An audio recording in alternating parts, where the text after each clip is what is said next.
It is Fantastic Friday. We all know what that means. That means we got Mike Zuer from One Rental at a Time, not only the president of One Rental at a Time, but also Lumberjack Landlord's resident economist. Yeah, I appreciate that. Yeah. So let's talk about it. It's something that we've been hearing a lot about as far as from guys like us that really understand how housing works. Mm-hmm.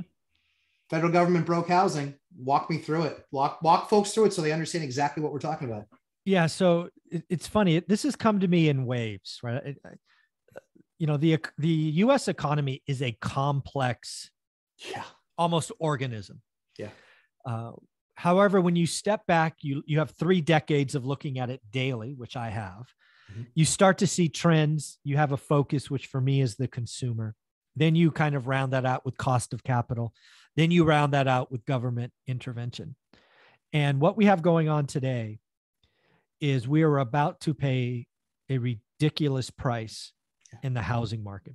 Mm-hmm. And there's actually 2 areas that have been destroyed by the federal government: home purchases and affordable rentals. We have to talk about them differently because what they did and the ramifications of each are both spectacularly horrible, mm-hmm. but they are independent from each other. Mm-hmm. So I will let you as the host pick which one we talk about first. Oh, I think dealer's choice on that one. I think completely your option. So the first one for me is what I saw coming first. Because again, I'm an active buyer. I'm always looking to buy the next rental. I want a good or great deal, all of these things. So we have seen in the last 100 days, the cost of capital for the average buyer go up 250 basis points. Mm-hmm. To say that is not normal is to be uneducated. It has happened one time before in the early 80s when Paul Volcker did his thing. So I wanted to go back and just ask myself, oh my God, what happens? Because again, what has happened in the housing market with the cost of capital is it typically moves slowly. And if the cost of capital moves slowly, even if it moves up, people adjust. And, maybe on the very edges, things change, but the overall market doesn't move. You essentially double the cost of capital mm-hmm. in 100 days. Right. You're going to break things. Yeah. Yeah. Now, what we're doing is not only have we broken things because the cost of capital has gone up 100%, but you got to remember that's on a base where rates were low for 2 years. Right. You could get non-QM money, which I did, sub 4% for 2 years. Mm-hmm. That is stupid. Yeah. Non-QM money is not bank money. Non-QM money is that layer between banks and hard money. To see that you could get non-QM money, now you can't anymore, but you could for 2 years, sub 4 is stupid. Yeah. So we built a base in the housing market, sub 4%. That is now 6.5. Owner occ was sub 3, now 6.25. Yeah. Just amazing. And by the way, prices are up. So the affordability, which is the number one thing I look at, is blowing up across the country.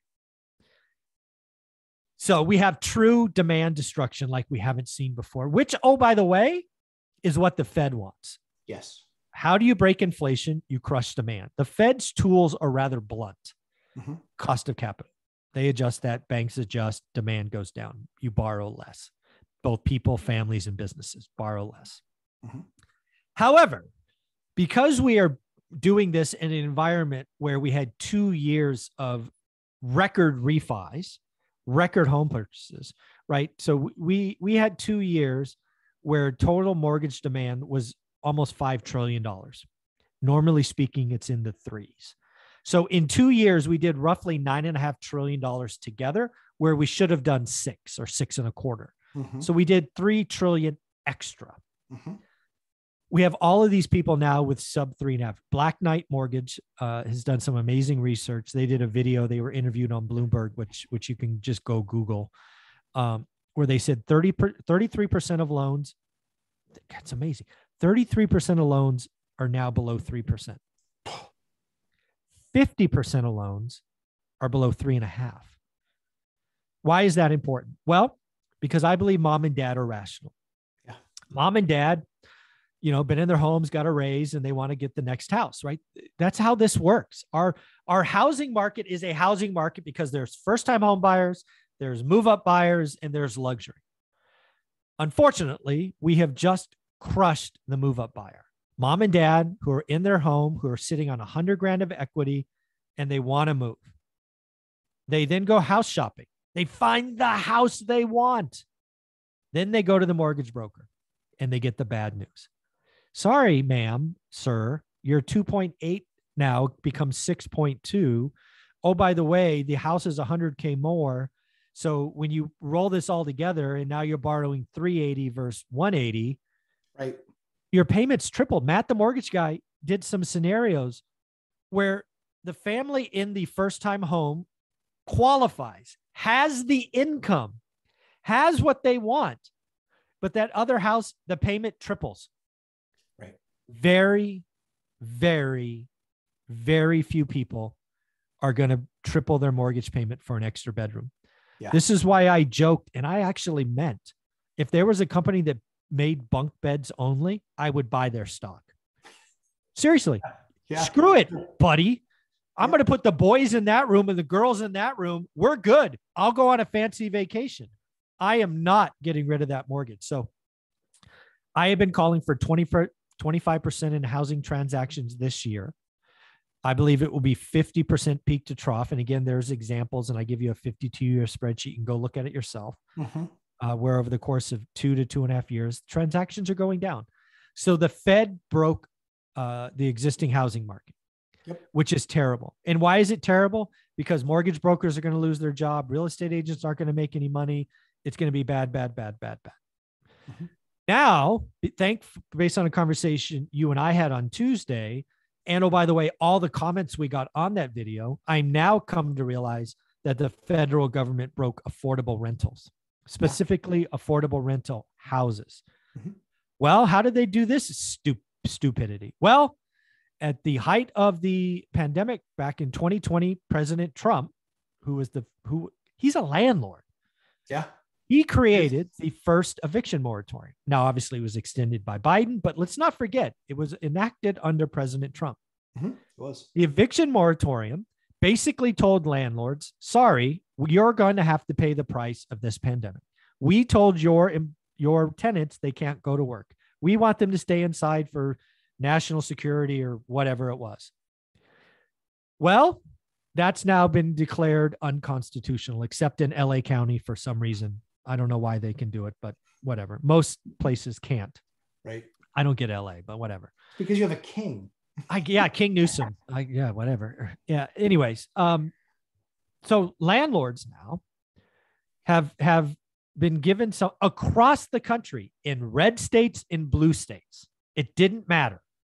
Red or blue, couldn't evict. Right. Landlords now are looking at this going, well, that sucked. Some landlords, I had several properties where we were down 30, 40 grand because it went on for 18 months or whatever. A lot of landlords are not in a situation where they can carry that. But they were asked to suck it up. The landlords were asked to carry the water for lots of people. So now it's over. Oh, by the way, we just talked about rates being ridiculously low. And oh, by the way, what happens when rates are low? 2020, folks, was the best year to buy a home. Most affordable. In 52 years, 2020 was the best year. So if you are watching any YouTube channel that said the houses were going to crash in 2020, stop watching, because it was the best year for affordability. Ever. Well, at least in 52 years. I don't know about ever, but 52 years. I don't want to go back any further now. I'm not going to. That was a lot of work. Anybody that's watching this show now, they could have afforded to buy a house 52 years ago, basically ever. Yeah, ever. Exactly. Right? I wasn't alive. I'm old, but I'm not quite that old. So it's what happened to prices? They went up 20, 30, 40, 50, 60% since 2020. So now you're a landlord. You have a home. This is specifically homes. I don't know that apartments will feel the same way, but this is homes. Because what became the thing to have in this pandemic? Space. Sure. A bedroom for an office, a backyard for the kids and the dog, a garage for your gym, your junk, whatever. So houses. You're now a landlord who had to eat 6 or 9 months. You can now evict. You're like, I'm going to get rid of that deadbeat because they suck. They never paid me. They're out. Now the unit is vacant. It's destroyed. You've got to do a cleaning anyway, probably a remodel. You're like, I just spent 15 grand. Mm-hmm. The house down the street just sold for 5x what I paid, in 19 whatever. Do I really want to have this headache? Because I hear freaking Fauci talking about the next thing and the next thing and the pandemic and Bill Gates doing this and that nonsense. I don't think I want to live through that again. Right. Instead of putting a tenant in, I'm just going to sell it. And I'm going to let an owner occupant with an FHA buy the house because I just remodeled it. Well, congratulations. Inventory shows up for first-time home buyers during this crash. However, you have just lost one of your affordable rentals forever. Right. Forever. Right. Because they're not making any more. So when this happens, it's happening again. President Trump, red and blue, across the country. Landlords were asked to carry water that we never planned for. No landlord, especially in Texas or Florida or Ohio or where a red state, you would have never expected your government to come in and say you couldn't evict. You just never would. And there was a year and a half where you couldn't. Yeah. There are lots of landlords that are saying, I'm done. The government sucks. Capitalism system's broken. The giveaway administration, whatever. I'm not playing. So great. Home ownership will go up because affordable housing will go down. Unfortunately, now that we're in this raising rate environment, everybody wants a home. We got less affordable units. You suddenly are going to get 200 applications on 3 units that you've already jacked up rates 30% when you could have done more. Affordable rentals are going to be the rarest of rare things going forward. Mm-hmm. Mm-hmm. So the federal government and the Federal Reserve combined together have made affordable rental houses the rarest thing around. Yep. And it's not going to get any better because now affordability is exploding and you're seeing less and less qualified buyers, but they still want a house. So if you still want a house and you can't buy, you're going to rent. And now you're more rental demand and there's nothing to rent. And oh my God, rent's going to go up. The government did it. The government did it. The government did it. Couldn't agree more. And one of the things that I look at is I'm still looking at single families in my market. I haven't bought a single family in my market for rental for 6 years. The numbers haven't made sense. They are now almost negative 10% on my money. Negative 10% on my money. So I can't. Even if I wanted to, and even if I was buying on, we'll call it the alligator plan. Yeah. And just trying to ride it for appreciation, it's not going to catch up. No, it's not going to catch up. And so that leaves me the only option, as you were saying, of selling those single family homes. So having a single family home as a rent, being able to rent a single family home. Somebody said to me, they turned down one of our units at $2,450 and they said, yeah, we're really expecting kind of a 3-1. And I was like, in where? China? Yeah. Are you going to Maryland? Where are you going? You going to a different state? You're not getting a 3-1 in this town, the next town, 2 towns north of here, 3 towns north of here. You're not. And so and just to give you an idea, that puts you 30 minutes outside the main travel area. So we're like 15 minutes, but that's another 30. So that's 45 minutes now to your main travel area. And even then, you're not getting something because that town, pretty much that entire town, the nicest thing is going to be a B area.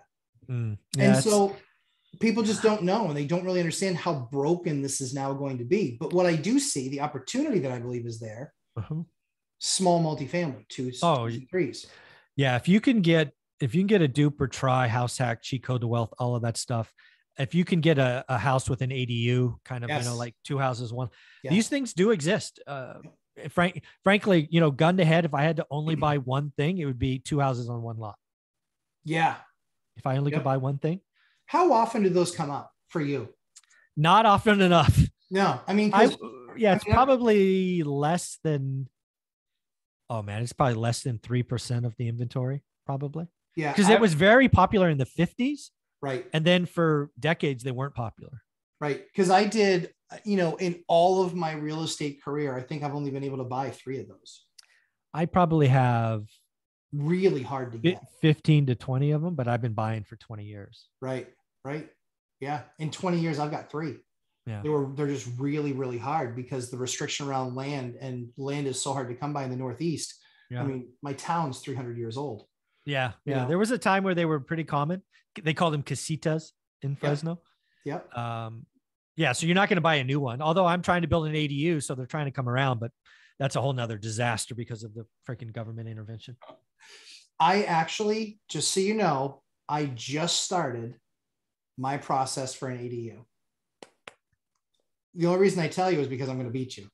Yeah, you probably will, because you're not in California. Yes. And I had an 8-month head start. Yeah, that's what I'm saying. Yeah. I'm waiting to see. I'm waiting to see what happens there, because I want to build an ADU, and it's lends itself perfectly. It lends itself perfectly to that. So, Mike, any more thoughts on?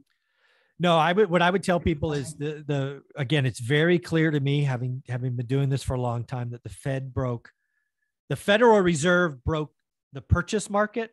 Yes. Our federal government broke affordable rentals. And that combination together is just starting to unfold. It only gets worse from here for both segments. It is going to be a painful year going forward. And once you've made your bed, you got to lie in it. Yeah. So the Federal Reserve and the federal government, a lot of us are going to have to pay the price for what they've done the last 2 years. I was going to say, they made the bed. We're going to have to lie in it. Yeah. And we're going to hear them chatterboxing about this or that. You did this, you son of a gun. Yeah. Yeah. You can't mess with a capitalist free market and not have unintended consequences. And it's going to be painful. You can prop, you can poke, you can't hold. And that's what happens. No, I mean, what are you supposed to do? You're going to cause somebody to have undue costs, undue pain across the country, and you don't think they're going to sell? I mean, really? Are you not paying attention? Yeah. Well, I mean, I think we look at it too, and it's like, like I said, I think in last week on our Tuesday, I'm seeing more assistance for tenants now than I did even through 2020 and 2021. And their affordable rentals are disappearing. That's right. You're going to, again, throughout the year, you're going to lose more and more. More landlords are going to be like, I'm done, kick the tenant out. I hear Dr. Fauci talking about this or that nonsense coming. I can't do another one. I bled my 401k to pay for that damn tenant who never caught up. And so in January, I checked to see how many how many vouchers or opportunities or potential tenants that were between the emergency COVID program, housing, etc. And at that time, it was just about 100. Okay. And this is in a city of 30,000. Just about 100. So, okay, all right. That's it's May now, and combined, it's over 300. Yeah, that's, again, these are all the signs that I look at going, there's an impending disaster coming. Yep. Well, the other piece of it too is it's like, if you have a place, be smart. Be smart. If you have a place, be smart. Maybe even try and get a 2-year lease. Yeah. If you like it enough, don't love it, but if you just like it enough, try and get yourself a 2-year lease. Try and put yourself in a better position. Like for our great tenants that are never any problem, they never make any phone calls. If some little thing comes up, they take care of it. Those tenants that are reaching out to us and saying, hey, we'd love to, stick around for another year or two. Awesome. Let's do a lease right now. We'll do a marginal increase and I'll keep you and I won't go to market with it. And it works for them. It works for me and everyone's happy. Yeah. So if you're in one of those places and you are a tenant, you should be doing that. And if you're a landlord and you have some of those great tenants, they're just fantastic people, be proactive, reach out to them, do the binder strategy with them like Dion does. I think that's a great thing. So Mike, tell everybody where they can find you, my friend. One rental at a time. If you want to ask me some questions, I do it 1 hour a week and it is 8 a.m. Saturday Pacific time. It is that. It is on his One Rental at a Time channel on YouTube. It is fantastic. Myself and many of the other experts actually attend. Yeah. Usually myself and Dion and Steve Dow and Rylas and the whole crew. So there's a lot of folks that attend that. As I always say, we like to create great content for you. Hit that like button. Don't forget to subscribe. And Mike, thanks so much. I appreciate it. We'll see you on Tuesday. Actually, I'll see you on the live stream tomorrow. You got it. Appreciate it. Thank you, sir.